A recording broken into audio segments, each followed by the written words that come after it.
तो देखो तो क्या पढ़ रहे थे विद्युत चुंबकीय प्रेरण पढ़ रहे ठीक गुणांक पढ़े उसमें क्या स्वप्रेरण गुणांक क्या होता है। चलो देखो स्वप्रेरण गुणांक देखो यार हमने क्या बताया था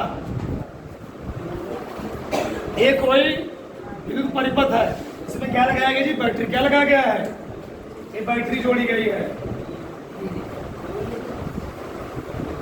और एक कुंजी है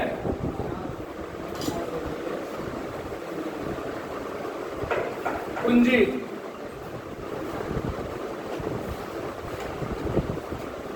बताया गया है जब परिपथ में अगर कुंडली नहीं लगाई गई है अगर केवल इसमें लोड लगाया गया है केवल बल्ब लगाया गया है तो जैसे बैटरी ऑन होगी बल्ब क्या हो रहा था जल जा रहा था ठीक प्रकाश कर रहा था लेकिन अगर बैटरी से बल्ब से पहले क्या लगा दोगे कुंडली लगा दोगे अब कुंडली लगाने से होगा क्या जो यहाँ से धारा जाएगी वह धारा पहले कहाँ से गुजरेगी कुंडली से गुजरेगी और कुंडली से गुजरने के कारण जो बल्ब चलेगा कुछ टाइम लगेगा ठीक है जी टाइम क्यों ऐसा हुआ कि जब यहाँ धारा जाएगी कुंडली में इसके चुंबकीय फ्लक्स में क्या होगा परिवर्तन होगा चुंबकीय फ्लक्स घटेगा और चुंबकीय फ्लक्स घटेगा तो उसमें क्या उत्पन्न होगा विद्युत वाहक बल और जब विद्युत वाहक बल पर उसमें क्या उत्पन्न होगा उसके विपरीत दिशा में क्या उत्पन्न होगी एक प्रेरित धारा तो धारा क्या करेगी जो मेन धारा है उसको उधर जाने से करेगी रोकेगी इसलिए बल्ब को जलने मुश्किल लगेगा टाइम लगेगा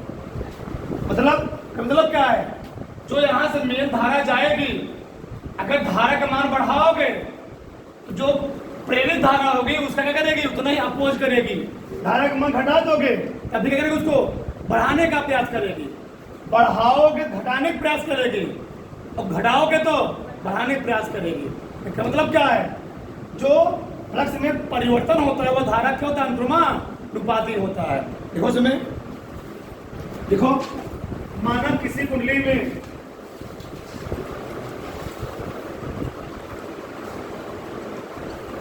माना किसी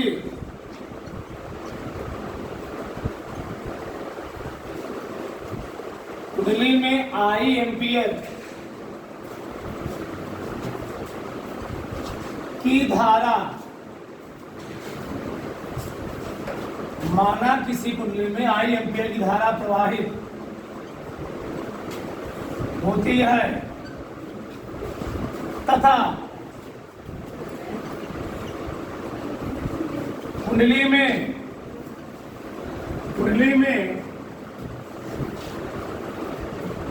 कुंडली से बद्ध चुंबकीय फ्लक्स कुंडली से बद्ध चुंबकीय फ्लक्स फाई हो तो बताओ चुंबकीय जो फ्लक्स है वो किस पर डिपेंड कर रहा है मेन धारा पर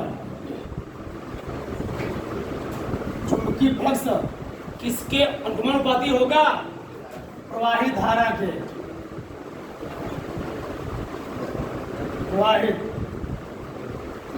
धारा के यानी फाई प्रोपोर्शनल क्या है जी आई इसको हटाएंगे ऐसा मान लो यहां पर माना यदि कुंडली में फेरों की संख्या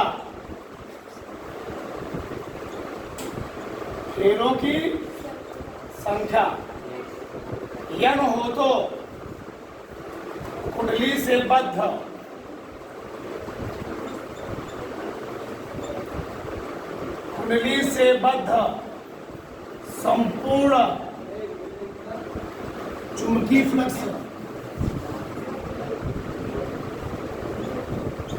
संपूर्ण चुंबकीय फ्लक्स यह फाई होगा।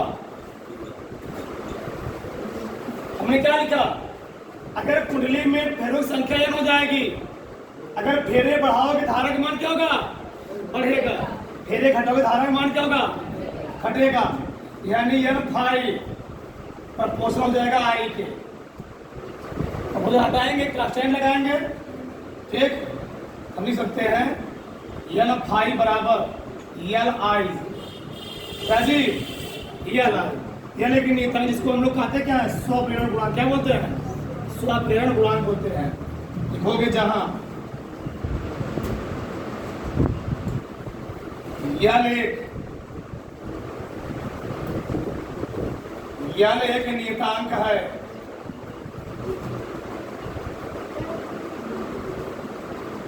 जिसे स्वप्रेरण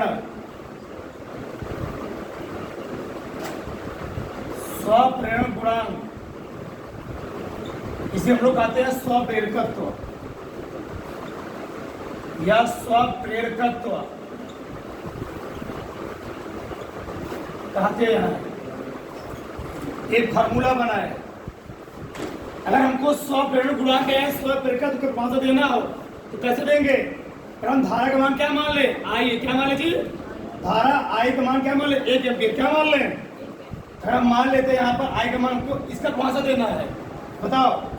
अगर धारा का मान 1 एम्पीयर हो जाएगा तो मान लिए, माना आई बराबर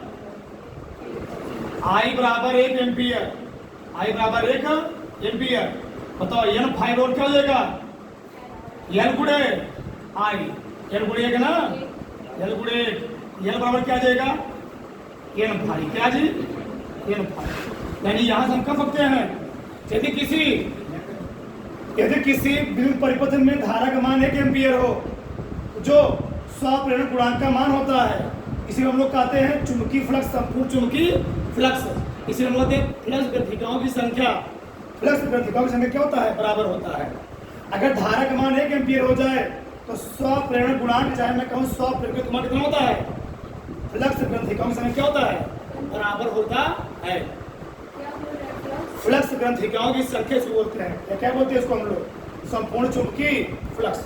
तो पूरा क्या डालो, किसी कुंडली का स्वप्रेरण गुणांक लिख देता हूं, किसी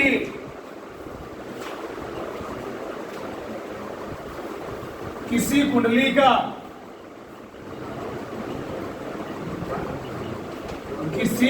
का स्वप्रेरण गुणांक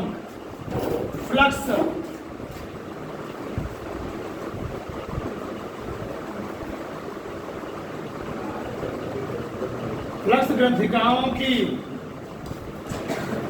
संख्या के बराबर होता है यदि परिपथ में 1 एम्पीयर धारा प्रवाहित हो। यदि कुंडली में 1 एम्पीयर की धारा, यदि कुंडली में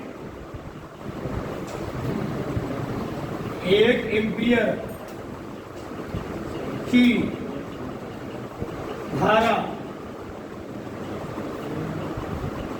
प्रवाहित हो, ऐसे वो बोल सकते थे। यदि किसी कुंडली में 1 एम्पीयर धारा प्रवाहित होती है तो कुंडली का स्वप्रेरण गुणांक क्या होता है, फ्लक्स ग्रंथिकाओं की संख्या क्या होता है, बराबर होता है। ऐसे सकते हो, उसमें कोई दिक्कत नहीं। दर बढ़ा इसको तार लो। देखो इधर अगला क्या है, स्वप्रेरण गुणांक था विद्युवाहक बल में संबंध हमको निकालना है। चाहे कहें इसको हम क्या जी, चाहे बोले स्वप्रेरण गुणांक, चाहे क्या बोले स्वप्रेरकत्व, क्या बोले स्वप्रेरकत्व। चलो हम बता चुके हैं जो किसी कुंडली में जो फ्लक्स में परिवर्तन की दर होता है वह विद्युवाहक बल है। हम क्या कहते हैं, किसी कुंडली में उत्पन्न विद्युवाहक बल का मान फ्लक्स में परिवर्तन के ऋणात्मक दर क्या होता है, अनुपाती होता है। यही फैराडे का दूसरा नियम है। यानी फैराडे दूसरा नियम हम लोग क्या निकालेंगे, विद्युवाहक बल और उसमें जी स्वप्रेरण गुणांक में संबंध।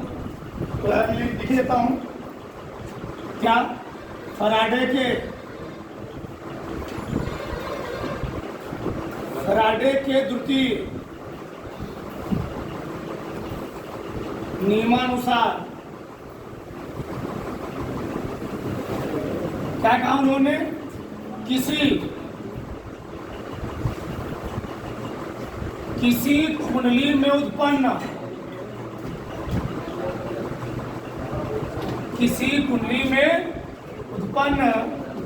विद्युत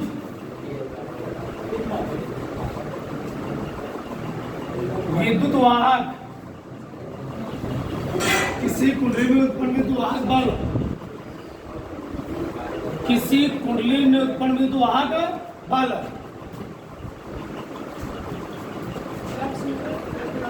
फ्लक्स में परिवर्तन के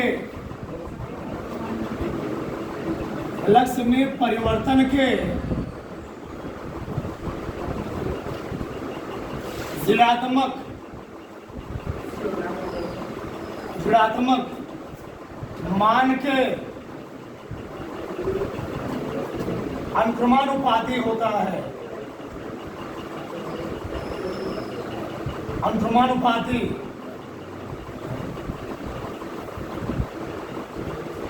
यानी हम कह सकते हैं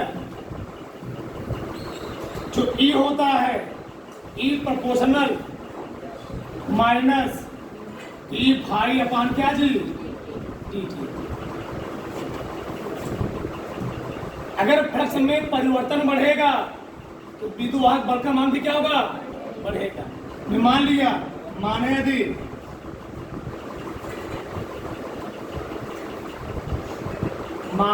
कुंडली में फेरों की संख्या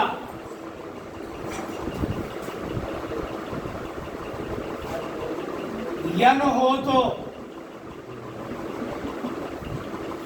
अगर फेरों की संख्या बढ़ेगी तभी विद्युत बल का मान क्या होगा?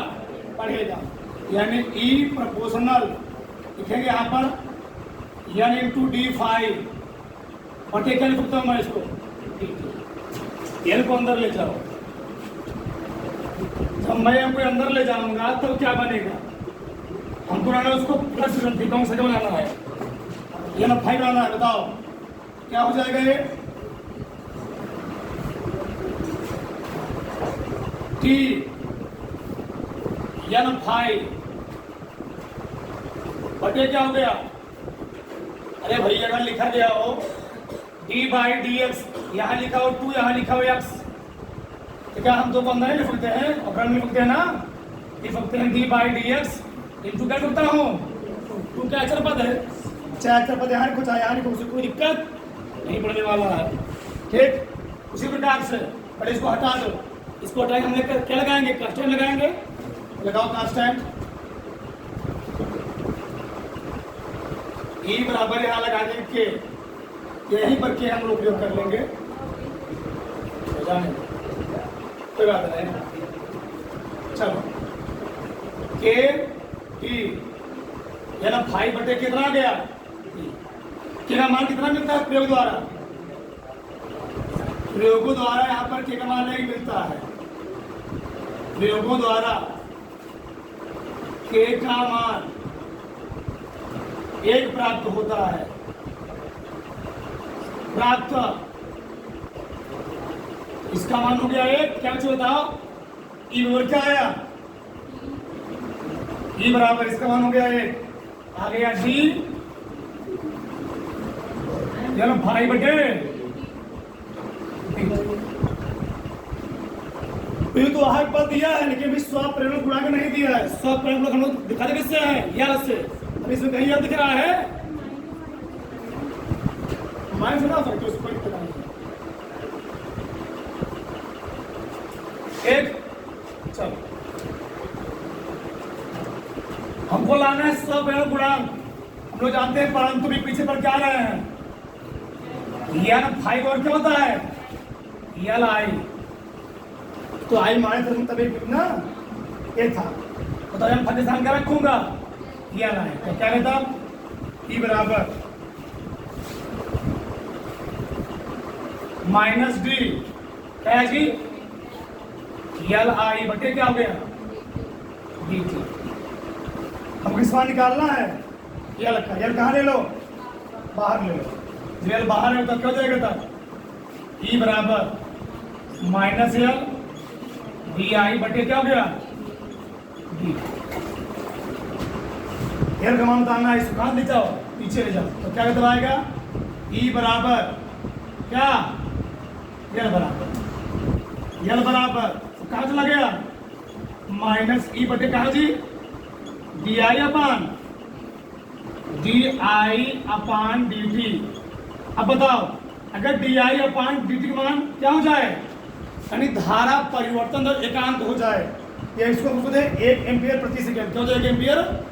अगर हमको किसी चीज का परिभाषा देना हो, जैसे हमको ई और एल में संबंध बताना है, परिभाषा देना हो, इसको क्या बनाना पड़ेगा, हमको 1 बनाना पड़ेगा। ये धारा परिवर्तन है। क्या धारा परिवर्तन है। हम मान ले रहे हैं यहाँ पर, माना D I upon D T, यानी जो धारा परिवर्तन है, धारा परिवर्तन की दर, धारा परिवर्तन की दर क्या हो जाए एकांक हो जाए। अगर धारा परिवर्तन एकांक हो जाएगा तो यल का मान किसके बराबर जी माइनस यल माइनस ई बराबर हो जाएगा। यहां से वहां से कहते हैं बताओ, किसी कुंडली का स्वप्रेरण गुणांक उसमें उत्पन्न विद्युत वाहक बल के बराबर हो ना, चाहे बोलो माइनस बोलो चाहे मत बोलो, उसको कोई दिक्कत नहीं है। किसी कुंडली का स्वप्रेरण गुणांक उसमें उत्पन्न विद्युत वाहक बल के बराबर होता है यदि कुंडली में धारा परिवर्तन की दर कितनी हो एकांक हो। लाइन लिखना होगा, ठीक, लिखो इसको लिखते हैं।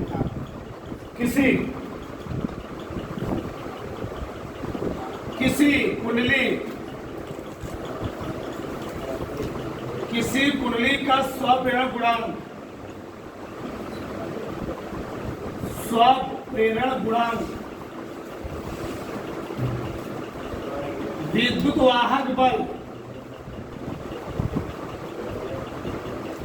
विद्युत वाहक बल के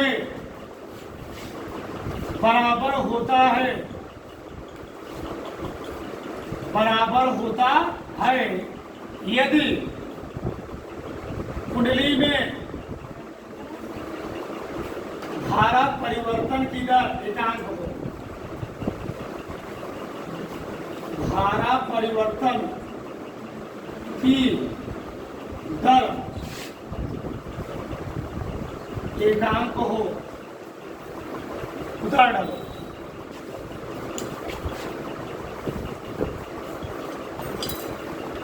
तो बड़ाक से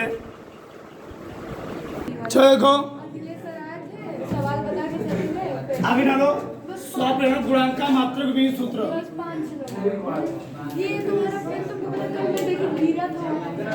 स्वप्रेरण गुणांक इसी हम लोग का पढ़ते हैं स्वप्रेरकत्व। कहीं कहीं भी लिखा डजन में लेना है का मात्रक व विमेय सूत्र।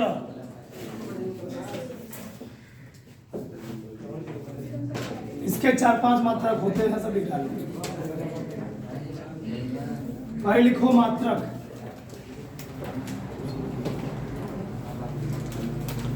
पहला मात्रक होता है हेनरी। क्या होता है हेनरी, ठीक। दूसरा होता है वेबर प्रति एम्पियर, वेबर प्रति एम्पियर। तीसरा होता है वोल्ट इंटू सेकंड प्रति एम्पियर।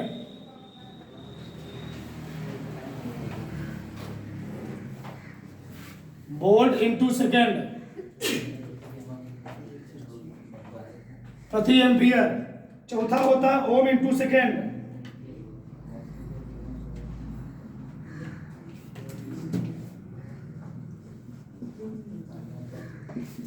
Ohm into second. इसी को हल करोगे ठोरा जाएगा, इसी में जूल प्रति एम्पीयर स्क्वायर।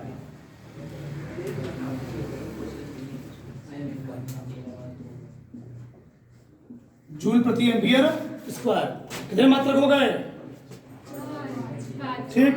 तो कहीं कहीं बहुविध मात्रक कौन यूज होता है? हेनरी यूज होता है। यानी सब प्रेरकत्व का मात्रक क्या यूज होता है जी?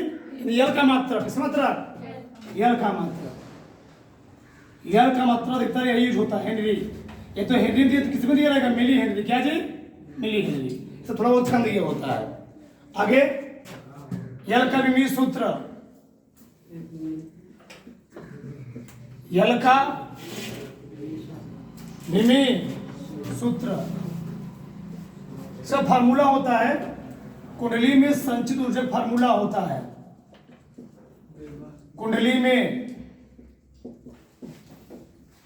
में संचित ऊर्जा U बराबर 1/2 LI²।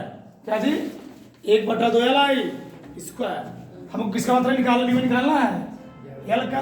तो L और क्या हो जाएगा? 2U। क्या जी? 2U बटे I²। बताओ U का मतलब क्या होता है? U मतलब कार्य है, ऊर्जा है। ऊर्जा मतलब जूल होता है, जूल प्रति एम्पीयर स्क्वायर। I² है, मात्रा यहाँ निकला है। विमा निकालना। बताओ कार्य मतलब कार्य की जन्म करते हो ना, कार्य की मात्रा क्या होती है? अंक तो विमा होगी नहीं, इसी में होगी। तो क्या लिखोगे? mL² (10⁻⁻) बटे कार्य की मात्रा होती है। जो कार्य की मात्रा वही W की मात्रा, जो कार्य की मात्रा वही जो ऊर्जा की मात्रा किसी में मात्रा W की, मतलब जो U की मात्रा वही W की मात्रा का मतलब है। तब U बराबर W को रखते हैं, दोनों बराबर होती है। कार्य के छंद हम लोग कहते हैं क्या? ऊर्जा कहते हैं। बताओ बटे क्या आई ना जी? A²। एक कहाँ चला गया? क्या बताओ?